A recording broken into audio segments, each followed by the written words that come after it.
Okay.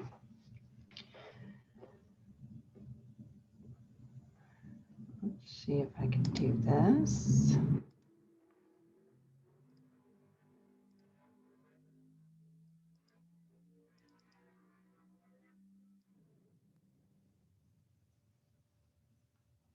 All right, so I'm going to try this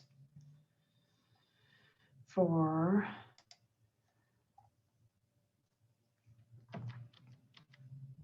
chapter 17, the cardiovascular system.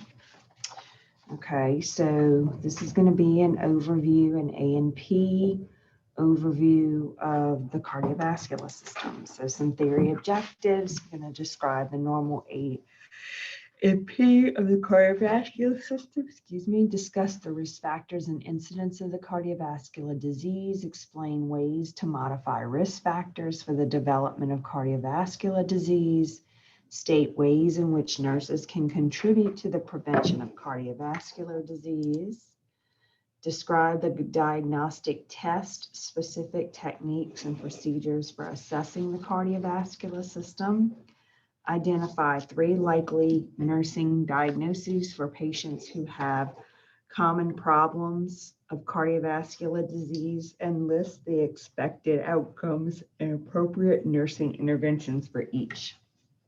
Excuse me, I can't stop yawning. We're going to do an overview of the cardiovascular system, including the structures of the heart, the actions of the heart, the cardiac cycle, ejection fraction, functions of the vascular system, and effects of aging on the cardiovascular system. Okay. So as you can see, this is kind of the blood flow of the heart. Okay, so it comes in deoxygenated or blue blood. Okay, so blue blood is going to come in from either the superior vena cava or the inferior vena cava. Okay, and it's going to go through the right atrium. Again, this is deoxygenated blood. Okay, so blood that's not oxygenated yet. Okay, so it's going to go through the right atrium. Okay. Here, as you can see my mouse, okay? And then it's going to go through the tricuspid valve and then into the right ventricle, okay? From the right ventricle is going to pump it into the pulmonary artery, the pulmonary vein. Okay, I'm sorry, pulmonary artery, okay? Artery equals away from the heart. So it's going from the right ventricle to the pulmonary artery, okay?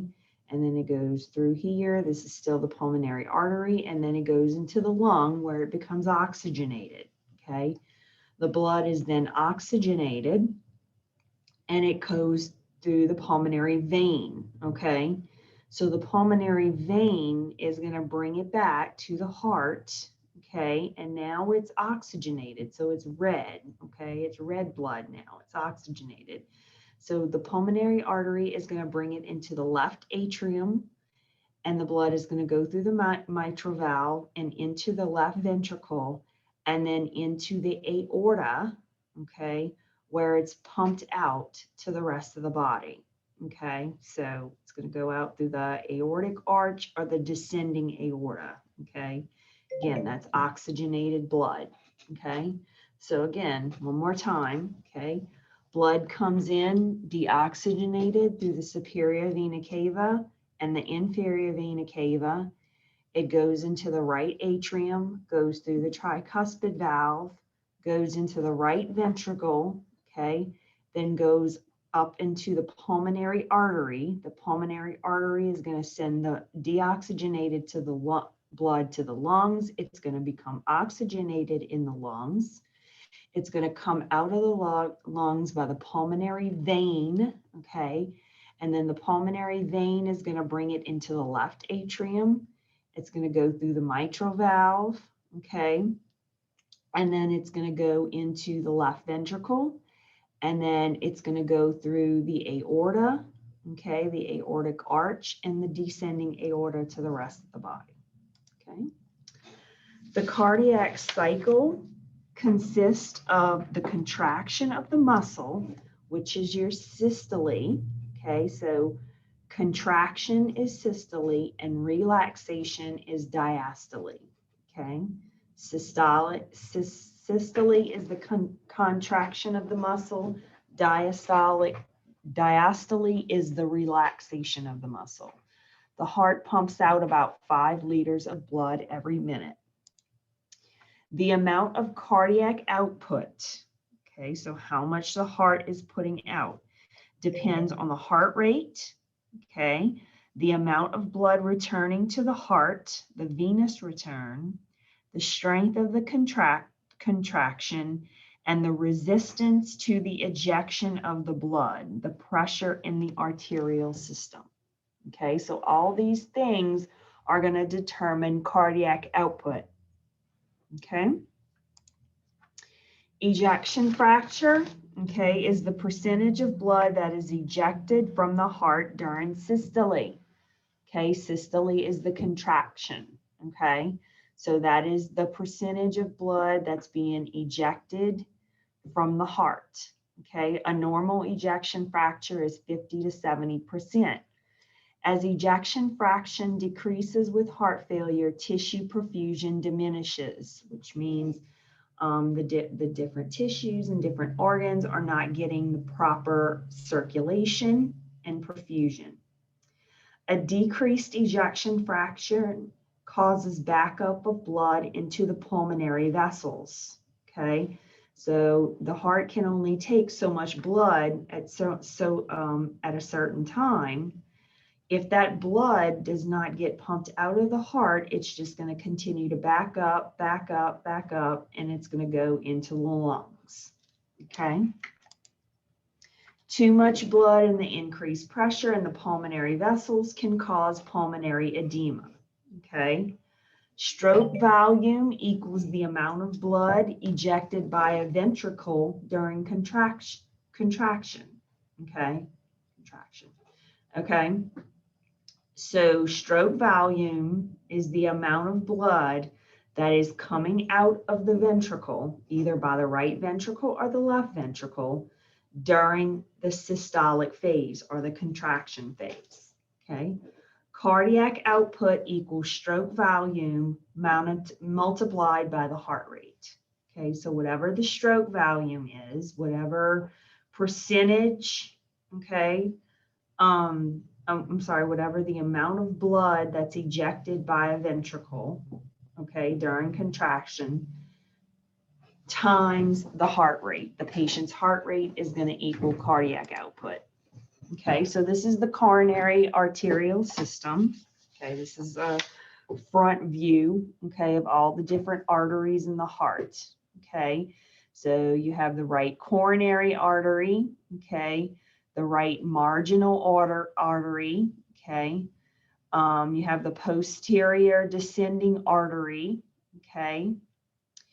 And you have the left diagonal artery, the left marginal artery, the left anterior descending artery, okay, that's coming here, okay, also known as the widowmaker. Okay, the left anterior descending artery, or the LAD, as they like to call it, okay, is also called the widowmaker. If this is blocked, okay, the patient has a very high percentage of dying, okay? And then the circumflex artery is here, okay? So these are all the different arteries that's in the heart, okay? But just remember, left anterior descending artery, this one here, okay? If this is more than a particular percentage, 80, 90% blocked, okay, the chances of a patient's survival is very slim, okay?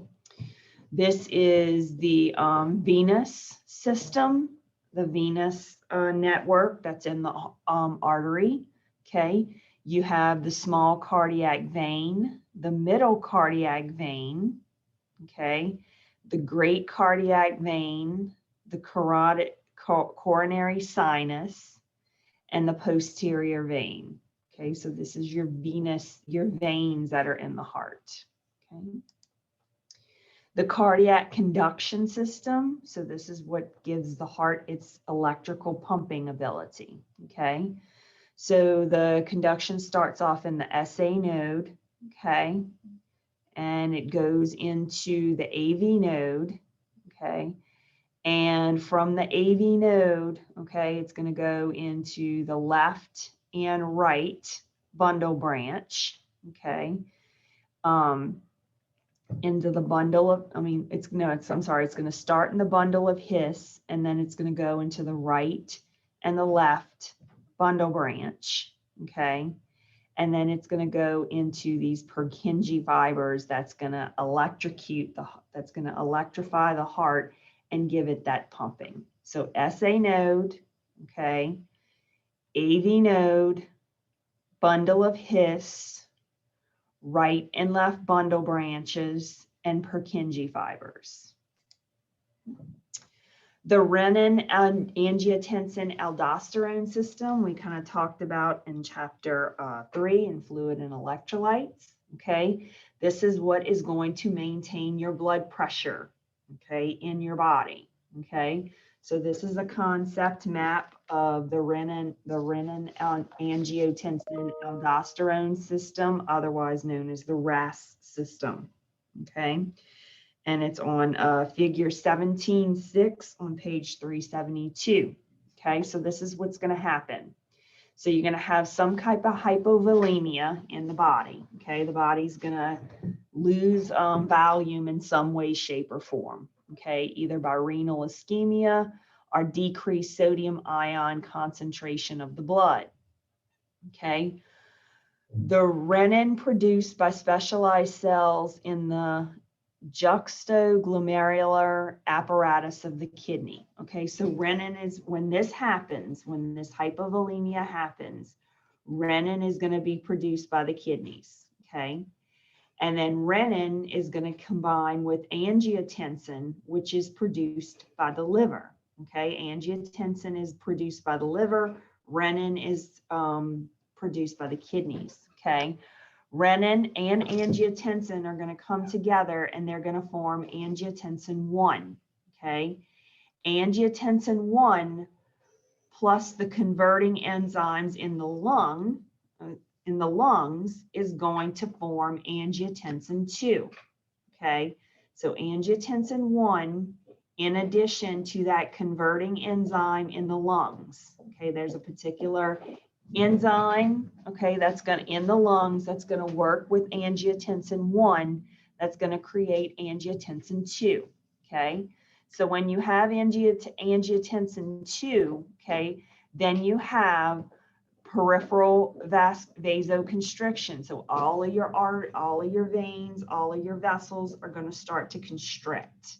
Okay, and it also is going to release aldosterone. This angiotensin 2 is also going to release aldosterone from the adrenal glands. Okay, and when aldosterone is released, it's going to retain sodium and water. Okay, and it's going to excrete potassium. Okay, because remember, potassium and sodium are balanced in the kidneys. Okay, so it's going to hold on to the water to make this, it's going to hold on to the sodium to make the water come aboard. Because remember, sodium's the popular kid, water's the unpopular kid. Okay, if sodium stays somewhere, water's going to stay with it. Okay, water wants to be with the popular kid. Okay, but in order to do that, potassium needs to be excreted so it can be balanced. Okay, so you're going to have sodium and water reabsorption, and you're going to have potassium excretion. Okay, and the adrenal glands are going to do this. Okay, then you're going to have increased circulating volume, and then you're going to have increased blood pressure. Okay, so this is what happens when you have, it starts off at hypovolemia. Okay, then you're gonna have the hypovolemia. The brain, the body is gonna sense that the blood volume is low, so it's gonna tell the kidneys produce this renin. Okay, and then the renin and the liver is also gonna produce angiotensin.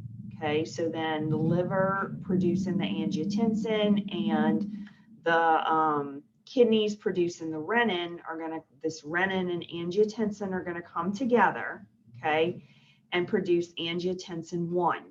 Okay, angiotensin 1 and an enzyme in the lungs is going to cause angiotensin 2.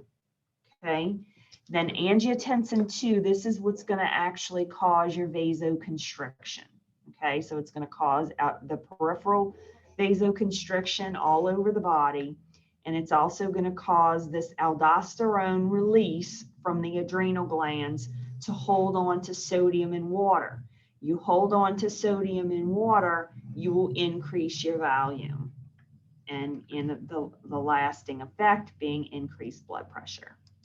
Okay.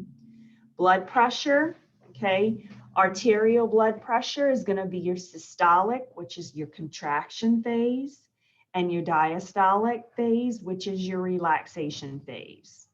It also is going to determine pulse pressure, okay.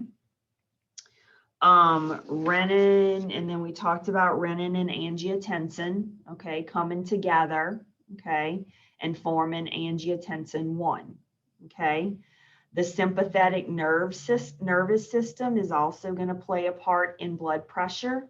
When the blood volume decreases, the sympathetic nervous system comes on board and tells the blood sends a signal to the blood vessels to start constricting.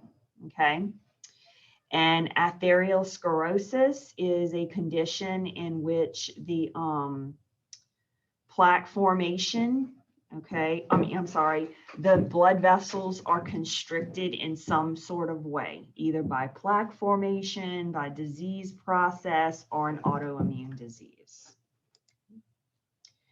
Women and heart disease, preventing cardiovascular disease in women. Some things you could say to tell women to prevent cardiovascular disease is obtain regular physical activity, at least 30 minutes, 4 or 5 times a week. Obtain and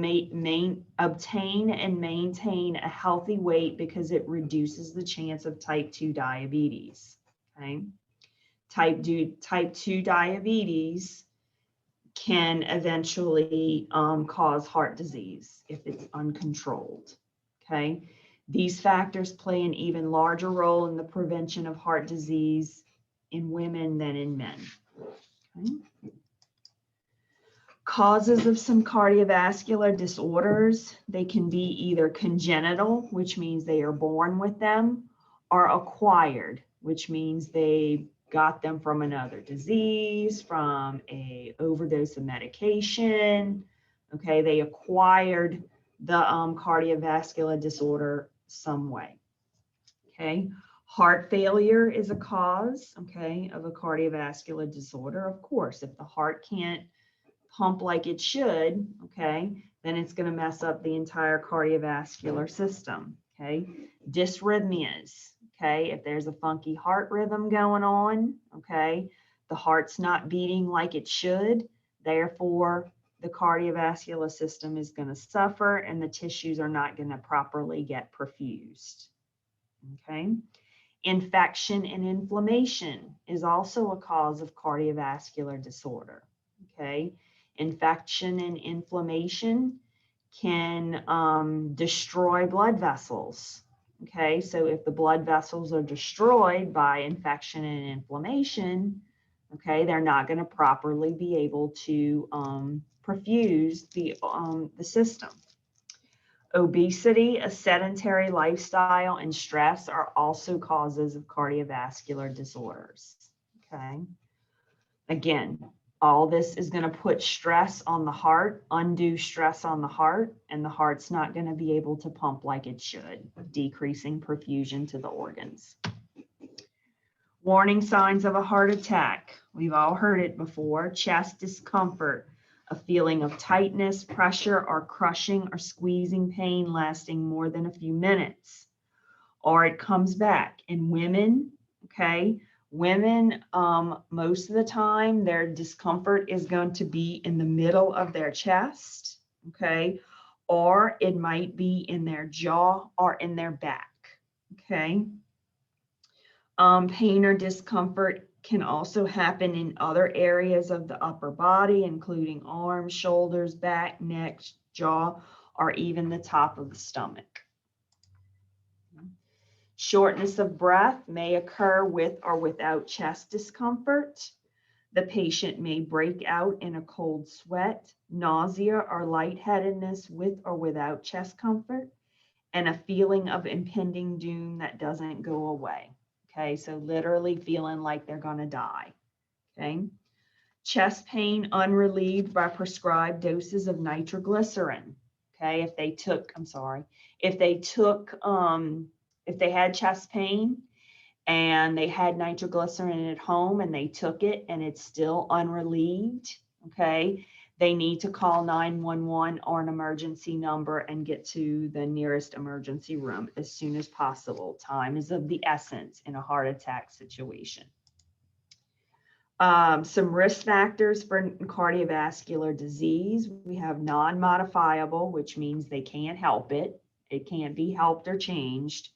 And we have modifiable risk factors, which can be changed. Okay. Some modifiable risk factors you can see here: heredity, race, sex, and age. Okay.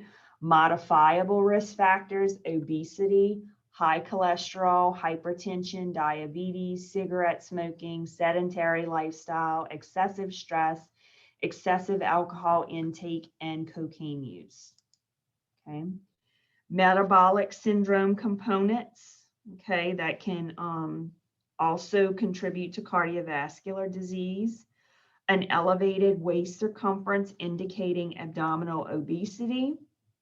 In men, you have a waist circumference greater than 40 inches, and women greater than 35 inches. Elevated triglycerides, okay, this is a particular lab, okay, that patients have done when they have suspected cardiovascular problems, okay, their triglycerides will be elevated. Reduced high density lipoprotein cholesterol, men less than 40, women less than 50. So you have your HDLs, okay, I call it your happy cholesterol, your good cholesterol, HDL, happy cholesterol, okay? So that's the cholesterol you want on board, but in cardiac disease or cardiovascular disease, it's going to be reduced, okay? That good, happy cholesterol is going to be reduced. They're going to have an elevated blood pressure at or above 130/85. They're going to have an elevated fasting glucose indicating insulin resistance, or glucose of greater than 100. Okay. Some diagnostic tests and procedures that we're going to do for somebody that has cardiovascular disease. We're going to get a chest x-ray, okay, to determine and look at, this is going to be a mild diagnostic test, okay, that's going to be done. It's not going to show us a whole lot. It may show us the size of the heart, okay, and it's going to show us the any kind of fluid that may be backing up into the lungs because of a resistance inside the heart, okay? But again, it's going to be a very basic diagnostic test. Nuclear imaging and exercise electrocardiography are a stress test, okay? This is a little bit more complex test that they're going to do if they really want to dig deeper into why this is happening with the patient and to also diagnose any kind of blockage. Echocardiography with esophageal okay? So they'll go in with a esophageal gastroscope like they use for an EGD, okay? But instead of going into the stomach, they'll actually go into the heart, and they're able to look at the heart through that esophagastroscope. Digital subtraction angiography and magnetic resonance arteriography are a little bit more complex tests, and will show little bit more complex and cellular results, okay, than the chest x-ray and the nuclear imaging and the EKG, electron beam CT, computed tomography for coronary artery calcium scoring. Okay, so this is basically a cardiac CT, and it's also going to tell them how much calcification is in those coronary arteries. If they have calcification, that means they're going to have some kind of blockage. Stress echocardiogram or they'll hook the patient to an EKG, okay, and they'll give them some medication called adenosine, okay, to stress the heart, and they will look at what the heartbeat does on the EKG. And of course, cardiac monitoring, your basic EKG, your basic telemetry, okay. This is an example of a cardiac treadmill stress test. Okay, they're going to hook up the patient to a bunch of leads, get them to start walking on the cardiac on the treadmill if applicable, and they'll see if their heart responds in any kind of different way. Okay. Specific tests for vascular disorders. Okay, so this is the vascular system. Okay, this is tests for any problems with the vessels themselves. Okay. Diagnosing a vascular problem begins with a history and physical exam that includes a variety of tests for risk factors for vascular disorders. Some of these tests include a CBC, complete blood cell count, urine analysis, blood lipid and cholesterol, SMA panel, okay, Doppler flow studies, okay, or ultrasounds of legs or arms, okay, to see if there's any blockages in those vessels. Angiography, okay, again, to determine what kind of blockage in those major vessels, such as the superior vena cava, the inferior vena cava, the aorta, the coronary artery, the LAD, those specific big, huge vessels, okay? And of course, nuclear medicine scans, MRIs, CTs, okay, all those can be done to test for vascular disorders. An ankle brachial index, okay, is going to evaluate the arterial status in the lower extremities. Okay, so how much blood and circulation is getting to the lower extremities, if any at all. It is calculated by dividing the ankle pressure by the brachial pressure. Okay, a normal ABI is going to be 1 or more. Okay, if you have an ABI of less than 1, okay, you're going to have a intermittent claudication. Okay, and intermittent claudication is pain when the patient is walking, okay, or exercising or exerting any kind of energy, okay. So an abnormal brachial index is going to tell the physician, okay, that the patient is not getting proper circulation to their lower extremities. Nursing management. Okay, in our assessment phase, our data collection phase, we're going to do some history taking. We're going to ask them what are their risk factors? Are they modifying? Are they non-modifying? Okay. Do they have dyspnea, shortness of breath? Okay. Do they have chest pain? Okay. And then we're going to have to do a focused assessment strictly on the cardiovascular system. Okay. Some things that would be included in a focused assessment for cardiovascular would be heart sounds, okay, pedal pulses, radial pulses, skin color and skin warmth, okay, to determine circulation. Okay, those are going to be your focused assessment pieces. Okay. It says which statement regarding drug use and risk of cardiac disease is or are true. Select all that apply. Okay. Number one, vasodilation, effects of cocaine, hasten atherosclerosis, okay, or vessel narrowing, okay. Sudden cardiac death is associated with cocaine use. Yes, that is correct, okay. Methamphetamine dilates blood vessels. No, that is incorrect. Methamphetamine constricts blood vessels, okay, doesn't dilate them. Cigarette smoking contributes heavily to heart disease. Yes, we talked about that today, okay. Cigarette smoking does have an effect not just on the respiratory system, but it also has effect on the cardiovascular system as well, okay. Methamphetamine potentially causes myocardial infarction or a heart attack. That's myocardial infarction, or an MI is the same thing as a heart attack, okay.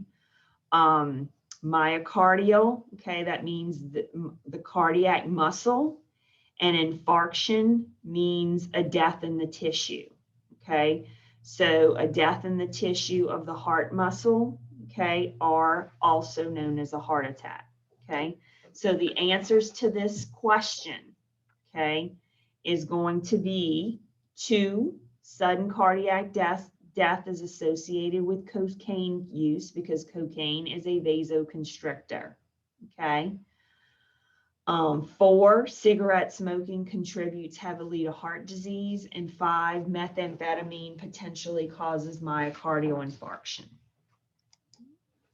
Common problems of patients with cardiovascular disorders: you have fatigue and dyspnea, fluid overload, pain, altered tissue perfusion, and impaired tissue integrity, okay. So fluid overload, of course, okay, if the heart cannot pump properly, it cannot pump that blood and fluid out of the heart. It backs up into the lungs and causes that fluid overload, and also causes this shortness of breath. The patient cannot expand the lungs properly because there's so much fluid, okay. Just a little tidbit, this is also in your book, but a weight gain of 3 pounds or more in a 24-hour period indicates fluid retention, okay? So if that patient gains more than 3 pounds in a 24-hour period, that means they're retaining fluid of some sort, okay? If a patient complains of moderate chest pain, an appropriate interview question would be: select all that apply. Who witnessed the pain? What does the pain or discomfort feel like? What relaxation strategies were implemented? Where is the pain located? Where does the pain radiate? Okay, so if a patient complains of moderate chest pain, an appropriate interview question would be, okay, so what would you ask this question? What would be appropriate questions to ask this patient if they came in with chest pain, okay? It doesn't really matter who witnessed the pain, because if the patient is saying they're in pain, then they're in pain, right? The patient pain is subjective, and the patient is the only expert of their only pain. So it doesn't matter who witnessed the pain. So this is not correct, okay? What does the pain or discomfort feel like? Okay, so they're complaining of chest pain, so we want to know what it feels like. Does it feel like a crushing pain? Does it feel like a stabbing pain? Does it feel like somebody's standing on their chest? Okay, because all of those indicate a lack of oxygen, okay, to the heart muscle, and an eventual heart attack, okay. What relaxation strategies were implemented? We're not really too concerned about that right now, okay, because we see chest pain and we think heart attack, okay. So we're not really concerned with what relaxation strategies were implemented, because obviously whatever relaxation strategies were implemented, they didn't work because the patient is still in moderate chest pain, Okay. Where is the pain located? Okay. Is it in the middle of the chest? Okay. Is it in the back? Is it in the shoulders? Okay. Like I said, women normally, when they have heart attacks, they normally experience it in the shoulders and the back. Okay. And where does the pain radiate? Yes. Okay. We want to know if that pain radiates down the arm, down the leg. Okay. These things are that is gonna let us know whether it's a nerve pain versus a cardiac pain. Okay. So the answers to this question is 2, this one here, 4, this one here, and 5, this one here. Okay. Okay, guys, so that's all for chapter 17. Let's see, stop share. Okay, so I hope this was just kind of some tidbit points on the A&P of the cardiovascular system. I would definitely make sure that you know the blood flow of the heart. Okay, you know the conduction system of the heart. I posted 2 videos on Canvas under the cardiovascular module.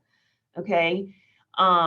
It's 2 animation videos that's going to animate the blood flow of the heart and the conduction system of the heart. So that might visually help you guys to understand it a little bit better and to get your mind refreshed. Okay. And that is about it. So if you guys have any questions, we can discuss it in class on Wednesday when we start chapter 18, okay, which will be, which will be care of patients with hypertension and peripheral vascular disease, okay. So I'll see some of you tomorrow, and I will see all of you on Wednesday. Have a good night.